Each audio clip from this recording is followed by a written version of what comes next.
Ambon, 1999. Langit sore itu tampak kelabu, seolah tahu bahwa bumi di bawahnya sedang menyimpan bara yang siap menyala. Kota ini pernah menjadi simbol kerukunan, di mana azan dan lonceng gereja berdentang berdampingan tanpa mengusik, di mana anak-anak dari berbagai latar belakang bisa bermain bola di lapangan yang sama. Tapi hari itu, semuanya berubah. Suara ledakan menggema dari arah pasar, disusul jeritan panik yang membelah udara.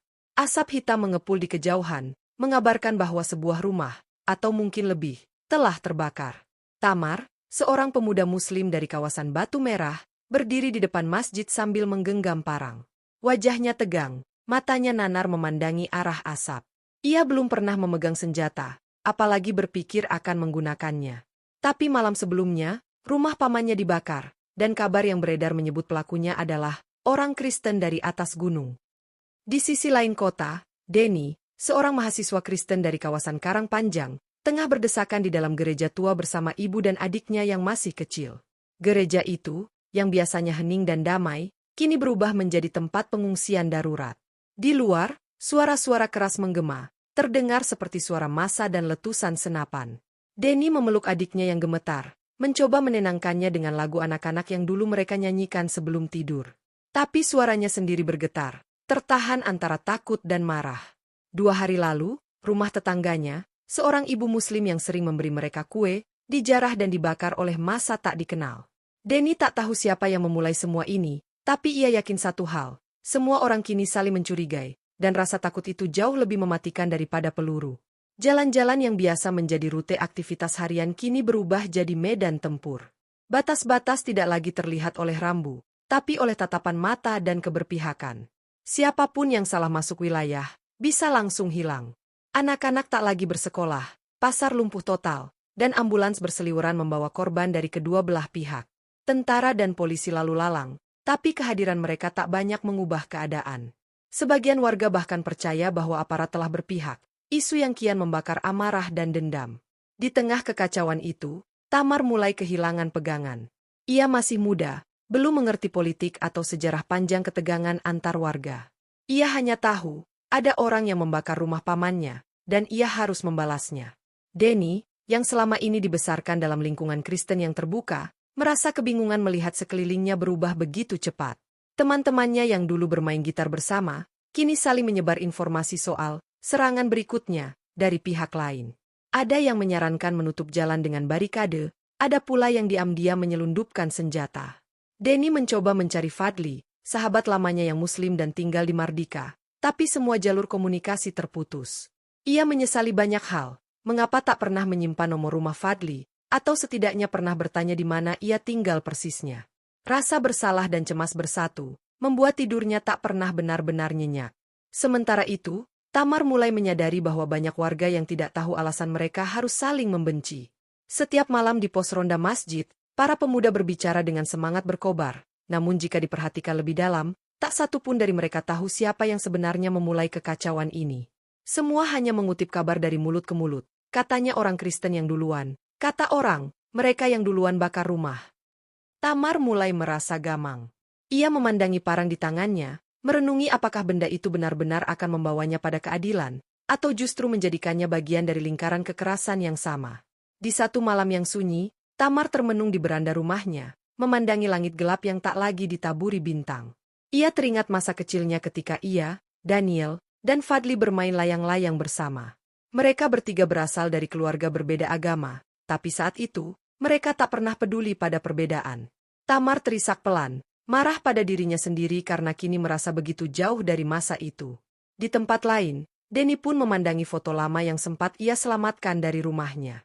Dalam foto itu, ia dan Fadli tersenyum lebar saat perayaan 17 Agustus di sekolah. Kini, senyum itu terasa seperti milik orang asing. Hari-hari berlalu dengan cepat, penuh kecemasan dan ketidakpastian. Jumlah korban terus bertambah, tapi tidak ada tanda-tanda damai. Laporan dari media lokal dan nasional simpang siur, dan warga semakin kehilangan arah.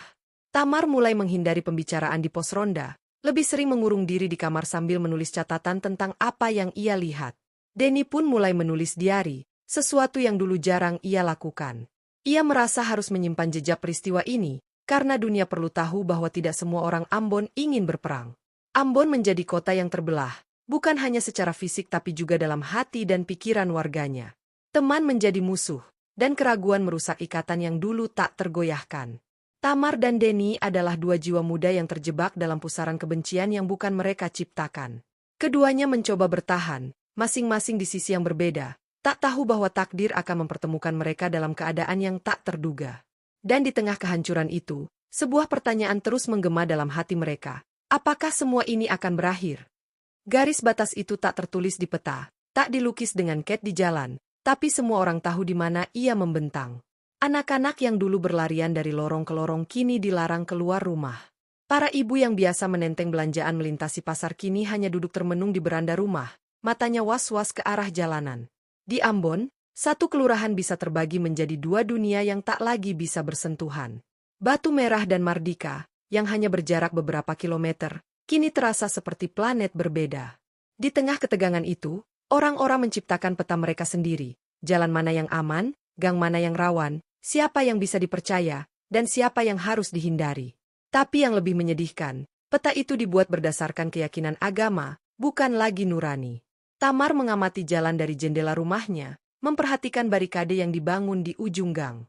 Sekelompok pemuda berjaga dengan senjata rakitan, obor, bahkan botol berisi bensin. Mereka berteriak setiap kali melihat motor lewat, siap menghentikan siapapun yang tak dikenal. Di sisi lain kota, Denny dan keluarganya juga hidup dalam kepungan rasa takut. Ayahnya sempat mencoba kembali ke rumah mereka di kawasan Talake untuk mengambil surat-surat penting, tapi ia dipukul dan diusir. Warga sekitar yang dulu menyapanya dengan senyum kini memperlakukannya seolah musuh. Denny mulai menyadari bahwa konflik ini tak hanya mengubah pemandangan kota, tapi juga menghancurkan jaringan rasa saling percaya yang telah dibangun bertahun-tahun. Setiap sore, suara azan dan lonceng gereja masih terdengar, tapi maknanya telah berubah. Bagi sebagian orang, itu bukan lagi panggilan ibadah, tapi isyarat keberpihakan. Tamar mulai merasa aneh tiap kali mendengar ceramah yang menyulut emosi di masjid, seolah Tuhan sedang diajak untuk ikut berperang. Di gereja tempat Denny berlindung, para pendeta mengajak jemaatnya untuk bersabar. Namun sebagian anak muda memilih meninggalkan ibadah demi berjaga di jalan. Di pos-pos pengungsian, kisah-kisah memilukan terdengar nyaring. Anak yang kehilangan orang tua, wanita yang terpaksa melahirkan tanpa bantuan medis, dan orang-orang yang tak pernah kembali setelah keluar mencari makanan. Tamar sering melihat adik perempuannya menggambar di lantai. Gambar itu selalu sama, rumah terbakar, orang berlarian, dan wajah-wajah tanpa ekspresi.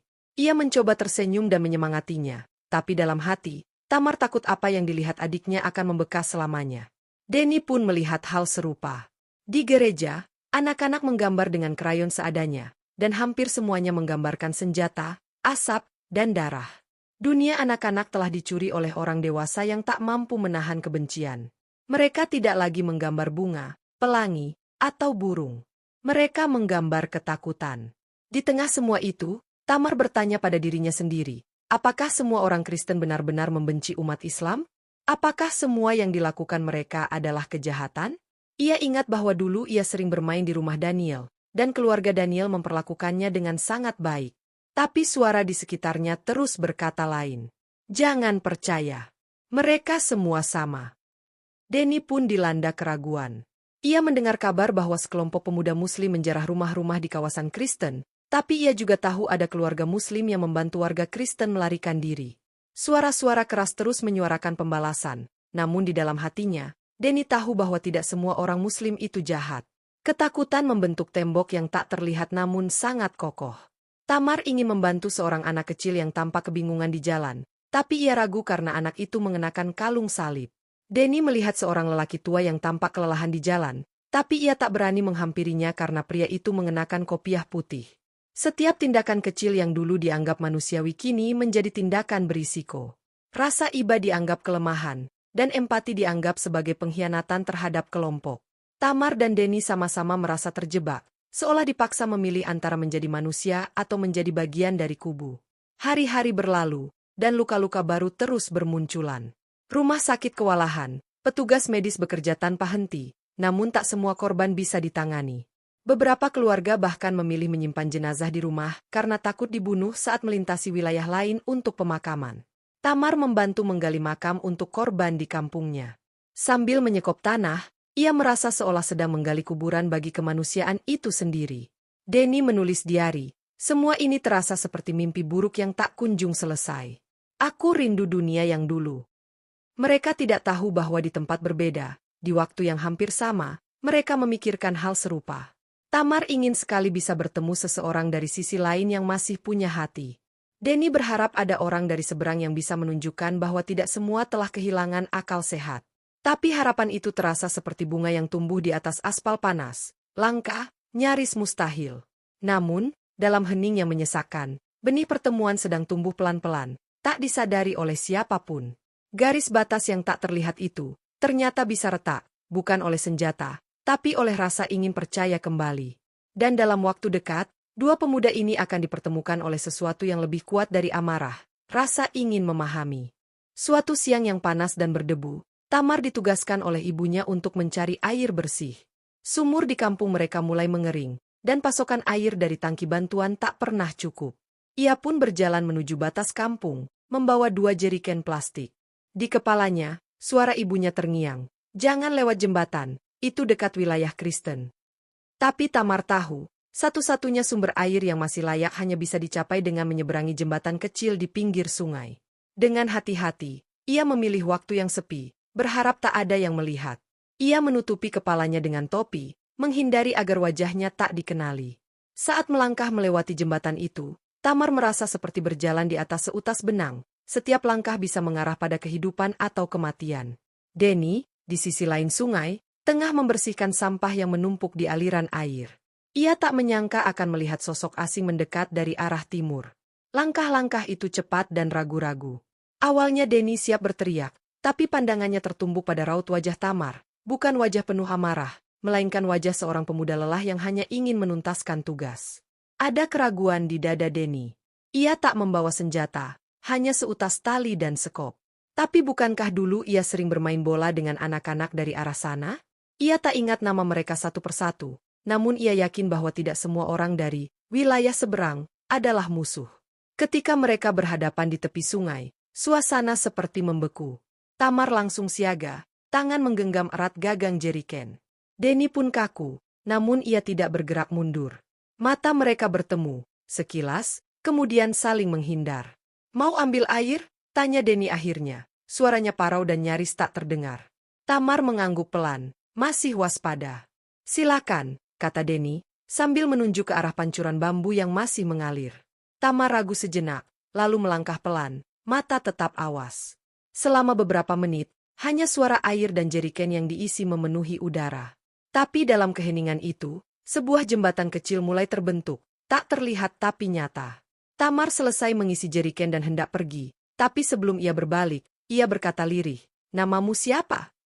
Denny menatapnya sejenak sebelum menjawab, "Denny." Tamar menunduk sebentar, lalu berkata, "Aku Tamar." Hening. Lalu Tamar menambahkan, "Dulu aku punya teman Kristen namanya Daniel." Denny tersenyum kecil, "Aku punya teman Muslim, Fadli."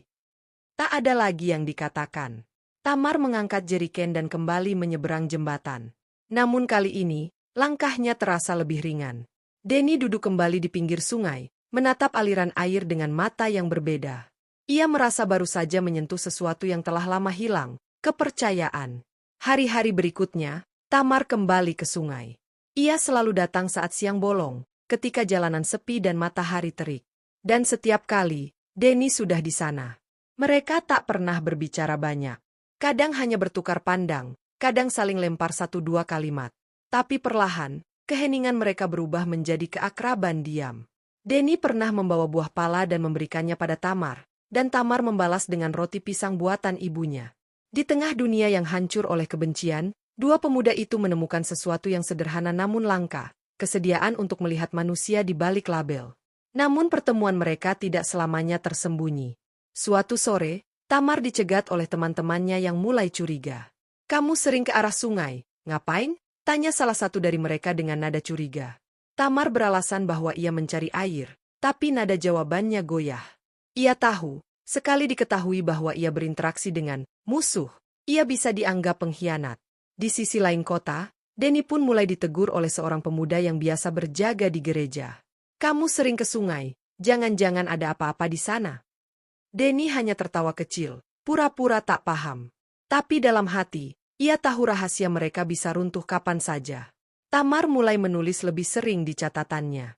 Ia mencatat percakapannya dengan Denny, memikirkan betapa manusia sebenarnya bisa lebih mudah saling mengerti daripada saling membenci. Denny juga mulai merekam pertemuan mereka dalam diarinya. Ia tak tahu untuk siapa tulisan itu, tapi ia ingin dunia tahu bahwa bahkan di tengah konflik, masih ada ruang untuk pertemanan. Persahabatan mereka menjadi semacam pelarian, tempat bernaung dari kegilaan yang merajalela. Tapi ia juga tahu, persahabatan itu rapuh, seperti lilin di tengah badai. Lalu suatu hari, Denny tidak datang. Tamar menunggu di pinggir sungai lebih dari 1 jam, tapi tak ada tanda-tanda kehadiran temannya. Ia mulai gelisah. Keesokan harinya pun sama. Dan hari berikutnya, Tamar mulai cemas. Apakah Denny sakit? Atau lebih buruk, tertangkap? Denny pun mengalami hal serupa saat Tamar tak muncul 2 hari kemudian. Ia merasa hampa, kehilangan sesuatu yang tak pernah ia sadari begitu penting. Dunia kembali terasa sunyi, dan air sungai pun mengalir lebih dingin dari biasanya. Dan di hari kelima, mereka bertemu lagi, tak sengaja, di jalan kecil yang menghubungkan 2 lorong. Wajah mereka sama-sama terkejut, tapi juga lega. Tak ada pelukan atau sapaan hangat, hanya senyum kecil dan tatapan mata yang berkata, "Aku senang kamu masih hidup." Saat itu, mereka tak tahu bahwa pertemuan itu akan menjadi awal dari sesuatu yang jauh lebih besar dari keduanya. Sebuah gerakan diam yang lahir dari keberanian untuk mempercayai manusia kembali. Kabar tentang pertemuan Tamar dan Denny perlahan menyebar, seperti bisikan angin yang melewati celah dinding kampung. Awalnya hanya terdengar di kalangan anak muda yang berjaga di pos ronda, lalu sampai ke telinga orang tua yang mengintai dari balik jendela. Sebagian menganggap itu pengkhianatan, sebagian lain mengangkat bahu, tak tahu harus merasa apa.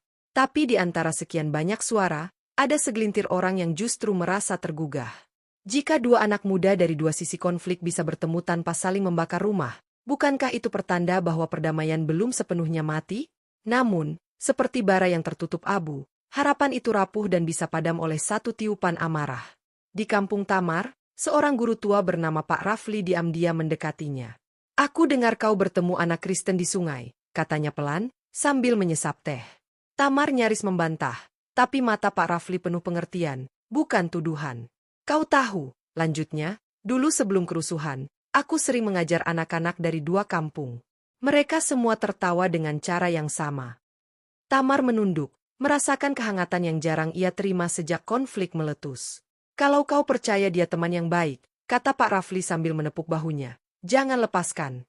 Tapi hati-hati, dunia ini belum siap melihat harapan." Sementara itu, Denny mendapat tamu tak terduga, Pendeta Elias, pemuka jemaat di gereja tempat ia berlindung. Pendeta itu tak langsung menghakimi. Ia hanya duduk di sebelah Denny yang sedang memperbaiki pagar. "Denny," katanya, "aku dengar kau sering ke sungai." Denny menelan ludah. "Air bersih, Pak. Dan aku bertemu seseorang." Elias tersenyum samar. "Kau tahu, Yesus pun menyeberangi batas-batas yang ditetapkan manusia. Ia makan bersama orang yang dibenci, berbicara dengan mereka yang dianggap najis." Denny tak menjawab, tapi hatinya terasa ringan. Untuk pertama kalinya sejak kerusuhan, ia merasa bahwa langkah kecilnya mungkin punya makna besar. Dari pertemuan-pertemuan itu, ide pun muncul, bagaimana jika ada ruang aman, di mana orang dari 2 sisi bisa bertemu tanpa takut? Bukan untuk membahas politik atau saling menyalahkan, tapi sekadar berbagi cerita, makanan, atau bahkan bermain musik. Tamar membawa ide itu ke Pak Rafli, dan Denny membisikannya pada Pendeta Elias. Perlahan, mereka mulai membentuk lingkaran kecil, berisi beberapa anak muda dan 2 orang dewasa. Pertemuan pertama dilakukan diam-diam di gubuk bambu dekat ladang kosong. Tak ada nama resmi, hanya semangat untuk saling melihat sebagai manusia. Malam itu, mereka hanya duduk berhadapan. Ada Tamar, Denny, 2 pemuda dari kampung Kristen, 3 dari kampung Muslim, dan 2 orang tua yang duduk di tengah. Tak ada pidato, hanya pengakuan-pengakuan kecil. "Aku rindu ketawa," kata salah satu pemuda. "Aku belum bisa tidur sejak rumahku dibakar," kata yang lain. Mereka tak langsung bersahabat, tapi keheningan malam menjadi saksi bahwa tembok kebencian bisa mulai retak jika orang-orang bersedia duduk bersama. Di tengah percakapan itu, Denny mengeluarkan gitar kecil dan memainkan lagu Ambon yang dulu sering mereka dengar di pasar. Suara itu mengalir pelan, seperti aliran sungai yang kembali jernih. Namun, keberanian itu tidak tanpa risiko. Pada pertemuan keempat, sekelompok pemuda dari luar lingkaran mengetahui keberadaan mereka. Mereka datang membawa tongkat dan amarah, berteriak dan melempar batu ke arah gubuk. Pertemuan bubar dalam kepanikan, dan Tamar harus lari menembus ladang bersama Denny. Di tengah napas terengah, mereka sembunyi di balik pohon kelapa, dada mereka berdegup kencang. Mereka tahu sekarang, kata Tamar. Denny hanya mengangguk. Malam itu, mereka kembali ke rumah dengan pakaian lusuh dan hati bergetar, tahu bahwa apa yang mereka coba bangun bisa hancur dalam sekejap.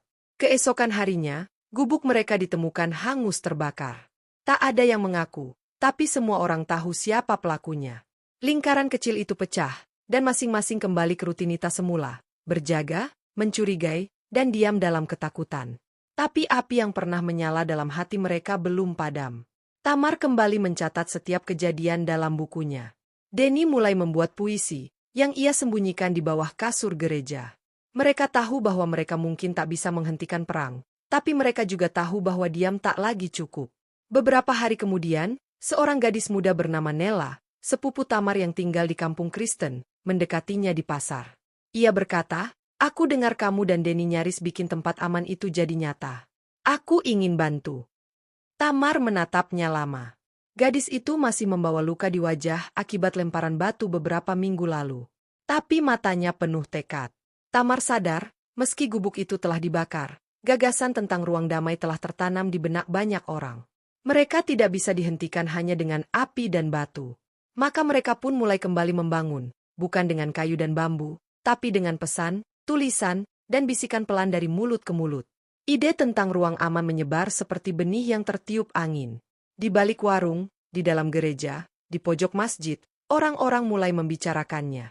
Dan meski dunia luar masih melihat Ambon sebagai ladang perang, di bawah permukaannya, sekelompok anak muda sedang membangun sesuatu yang lebih kuat dari senjata, kepercayaan yang lahir dari luka yang sama.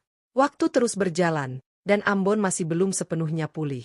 Sesekali terdengar ledakan kecil, jeritan di malam hari, atau berita tentang rumah yang terbakar. Namun, di sela-sela itu, lahir cerita yang berbeda, cerita tentang anak muda yang membagikan makanan di batas kampung, tentang ibu-ibu yang diam-diam saling bertukar bahan dapur, atau tentang anak-anak kecil yang mulai bermain layang-layang bersama tanpa menanyakan agama satu sama lain. Tamar dan Denny tetap menjadi sosok kunci, meski mereka lebih banyak bergerak dalam bayang-bayang. Mereka tahu, di dunia yang rawan ini, kadang harapan tumbuh paling kuat justru di tempat paling sunyi. Buku catatan Tamar kini hampir penuh. Ia menuliskan semua, pertemuan rahasia di sungai, kata-kata Pak Rafli, senyum kecil Nella, nada-nada gitar Denny, dan tangis diam-diam yang ia simpan sendiri. Ia tak tahu apakah suatu saat tulisannya akan dibaca orang lain. Tapi ia percaya, jika kelak orang bertanya bagaimana perdamaian dimulai, catatannya bisa jadi saksi. Di sisi lain, Denny mulai merekam lagu-lagu lama yang ia aransemen ulang dengan lirik baru, tentang luka, tentang persahabatan, dan tentang kota yang mereka cintai, meski penuh luka. Musiknya menyebar dari kaset ke kaset, dari telinga ke telinga, membawa pesan tanpa perlu berkhotbah.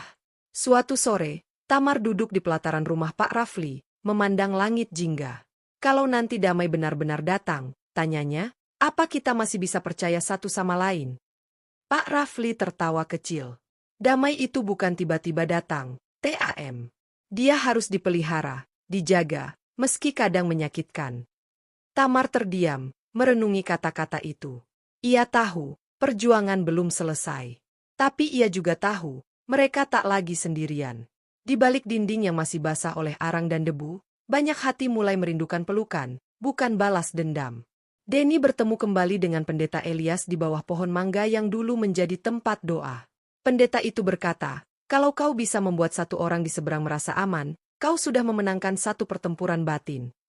Denny hanya menjawab dengan anggukan pelan.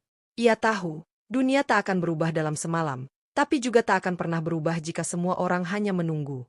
Maka ia terus bermain gitar, bahkan ketika listrik padam, bahkan ketika teman-temannya menganggapnya naif. Karena ia percaya, kebaikan kadang butuh lebih banyak keberanian daripada kekerasan. Di satu titik, pihak luar mulai masuk, LSM, jurnalis, bahkan beberapa utusan dari pemerintah pusat. Mereka datang dengan kertas, kamera, dan janji-janji. Tamar dan Denny melihatnya dengan hati-hati. Mereka tahu, banyak dari yang datang itu hanya ingin cerita untuk dibawa pulang, bukan untuk membantu. Tapi beberapa dari mereka benar-benar mendengarkan. Dan ketika seseorang dari Jakarta meminta Tamar untuk membacakan salah satu catatannya di hadapan forum perdamaian, Tamar gemetar. Tangannya dingin, suaranya patah-patah. Tapi ketika ia melihat Denny berdiri di barisan belakang, tersenyum, Tamar tahu ia tak bisa mundur. Ambon bukan hanya kota luka, begitu kata-kata Tamar di forum itu. Ambon juga kota anak-anak yang berani berteman, bahkan ketika dunia bilang mereka musuh. Ruangan hening. Beberapa orang terisak. Ketika ia selesai, tepuk tangan mengisi aula kecil itu. Tapi yang paling berarti bagi Tamar adalah pelukan diam-diam dari Nella di belakang panggung. "Kamu bicara untuk kami semua," bisiknya. Dan Tamar menangis, bukan karena sedih, tapi karena beban di pundaknya seolah diangkat oleh tangan-tangan tak terlihat yang selama ini juga berjuang dalam diam. Setahun kemudian, gubuk bambu yang dulu dibakar dibangun kembali. Kali ini, tidak tersembunyi. Di ladang yang sama, berdiri sebuah rumah kecil beratap seng, dengan papan nama sederhana, Rumah Damai. Tak ada bendera, tak ada simbol agama. Hanya kursi-kursi dari kayu, dinding penuh gambar buatan anak-anak, dan rak berisi buku-buku serta alat musik. Orang datang dan pergi. Kadang hanya untuk duduk, kadang untuk mendengarkan cerita, kadang untuk saling diam. Tapi semua tahu, tempat itu suci dalam caranya sendiri. Tempat orang bisa menjadi manusia tanpa takut dilihat dari sisi mana. Tamar kini mengajar anak-anak menulis. Denny mengajar musik.